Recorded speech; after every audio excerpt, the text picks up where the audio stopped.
অনির্বাণের গায়ে হলুদের বাটি হাত থেকে পড়ে এবার অনির্বাণের জন্য আনা সেই হলুদের প্রথম ছিটাটা রাইয়ের গায়ে গিয়েই লাগলো। হ্যাঁ বন্ধুরা, ভিডিওতে লাইক দিতে থাকুন। যে মুহূর্তে কিনা অনির্বাণের হলুদের আনুষ্ঠানিকতা শুরু হয়ে যায়, ঠিক সেই মুহূর্তে অনির্বাণের মা অনির্বাণের গায়ে হলুদ দেওয়ার উদ্দেশ্যে যখন সে প্যান্ডেলে যায়, সেই মুহূর্তে অনির্বাণের মায়ের হাত থেকে হোঁচট খাওয়ার পরে সে বাটিটা উল্টে গিয়ে যখন রাইয়ের গায়ে গিয়ে সেই হলুদের ছেটাটা পড়ে, তখন শর্মি বলতে থাকে যে কি বুঝলে স্রোত, ঈশ্বরও স্বয়ং কিন্তু আমাদের দিকেই আছে এবং ঈশ্বরও কিন্তু সেই ইশারা দিচ্ছে যে আজ ছাদনাতলায় হয়তো বা আবারও বিয়ে হবে, ঠিক আছে, কিন্তু সেইটার মধ্যে বিয়ে অন্য কারণে বরঞ্চ রাই এবং অনির্বাণ দাদাভাইয়েরই হবে। অন্যদিকে স্রোত বলতে থাকে ঈশ্বরের কাছে আমি মনে প্রাণে শুধু এতটুকুই প্রার্থনা করছি যাতে তুমি যেটা বলছো সেটাই হয় শর্মি।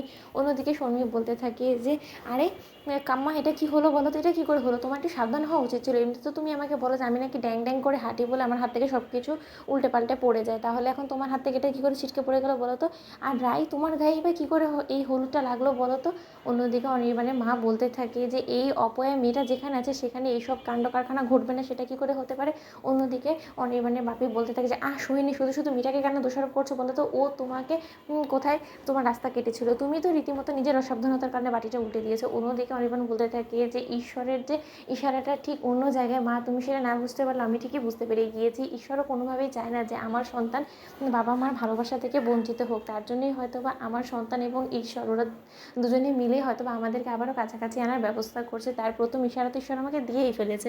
অন্যদিকে যখন অনির্বাণের গায়ে হলুদের অনুষ্ঠান শেষ করে অনির্বাণের মা অনির্বাণের গায়ে হলুদ দিয়ে, ঠিক সেই মুহূর্তেই অনির্বাণের মা রায়ের কাছে গিয়ে বলতে থাকে যে দেখো, তুমি তো আগে থেকেই ছিলেই অপয়া, এবার এই অপয়া অলক্ষণী মেয়েটাকে এখানে না নিয়ে আসলে কি চলছিল না। ঠিক সেই মুহূর্তে রায়ের বৌমনি সেখানে চলে আসে এবং বলতে থাকে যে আন্টি, আপনি মুখ সামলে কথা বলেন, আপনি যদি কোনো মতে মুখ সামলে না কথা বলতে পারেন তাহলে কিন্তু এবার আমি অনির্বাণের কাছে গিয়ে গোটা বিষয়টা খুলে বলতে বাধ্য হব। আপনি নিশ্চয়ই সেটা চান না যে আজকের এই বিশেষ দিনে অনির্বাণের জীবনে কোনোরকম কোনো অশান্তি সৃষ্টি হোক, তাই প্লিজ আপনি নিজের মুখের ভাষাটাকে একটু লাগাম দেওয়ার চেষ্টা করুন। অন্যদিকে অনির্বাণের মা বলতে থাকে যে নিহাতি আজকে আমার ছেলের জীবনে এত বড় একটা দিন বিধেই আজকে চুপ করে গেলাম, নয়তো বা তোমাকে আমাকে অপমান করার জন্য যে তোমাকে আমি কীভাবে এর পাল্টা উত্তর দিতে পারি সেটা নিশ্চয়ই তোমার খুব ভালো করেই জানা আছে মিষ্টি।